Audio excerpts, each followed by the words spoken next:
Atoms होंगे, ठीक है, और सल्फेट में सल्फेट के एटम्स होंगे, ठीक है, सोडियम में सोडियम के एटम्स होंगे और कार्बोनेट में कार्बोनेट के एटम्स होंगे, ठीक है।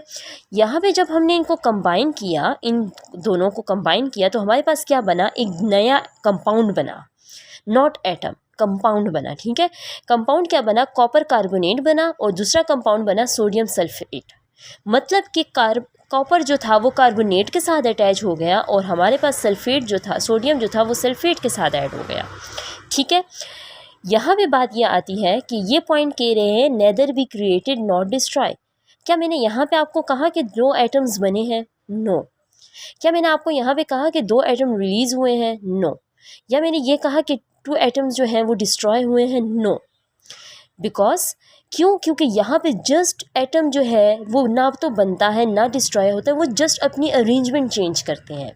अरेंजमेंट चेंज करने का क्या मतलब है? देखें, कॉपर था तो कॉपर में कॉपर के एलिमेंट, कॉपर एक एलिमेंट है, ठीक है, और उसमें उसके एटम्स थे, तो कॉपर के एटम्स कॉपर में ही रहकर उसके साथ कार्बोनेट के साथ मिले हैं ना, ठीक है।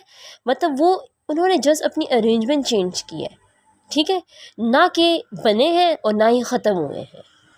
सही है, तो इसका ये पॉइंट था। 4th वाला है कि atoms having the same element having the same size properties and mass. ये तो कॉमन सी बात है कि अगर सेम एलिमेंट के जो एटम्स होंगे उनकी प्रॉपर्टीज़ भी सेम होंगी, उनके मास भी सेम होगा और उनका साइज़ भी सेम होगा, ठीक है। जैसे कि अगर हम एग्जांपल में O2 लेते हैं तो O2 में हमारे पास 2 ऑक्सीजन्स हैं, ठीक है, तो एक का भी 16 म्यू है मास और दूसरे का भी 16 म्यू होगा। ये तो नहीं होगा ना कि 16 एक का 16 है तो दूसरे का 18 हो, नो, ठीक है। तो एटम्स, सेम एलिमेंट्स के जो एटम्स होते हैं वो उनका साइज़ भी सेम होता है, उनका मास भी सेम होता है और उनकी प्रॉपर्टीज़ भी सेम होती है, ठीक है। नेक्स्ट हमारे पास जो 5th था, 5th पोस्टुलेट के बारे में कहा जाता है कि atoms of different element having the different properties. वो तो 4 वाले के साथ ही मैच हो गया, ठीक है। इन्होंने क्या कहा कि atoms having the different element having the different properties, ठीक है, वही बात हो गई। सेम एलिमेंट्स के अगर सेम एटम्स होंगे और सेम प्रॉपर्टीज़ होंगी तो उनके डिफरेंट एलिमेंट्स के एटम्स की डिफरेंट प्रॉपर्टीज़ भी होंगे। जैसे कि एग्जांपल्स में हम लेते हैं HCl, तो हाइड्रोजन और क्लोरीन मिलकर क्या बनाता है? HCl बनाता है, ठीक है।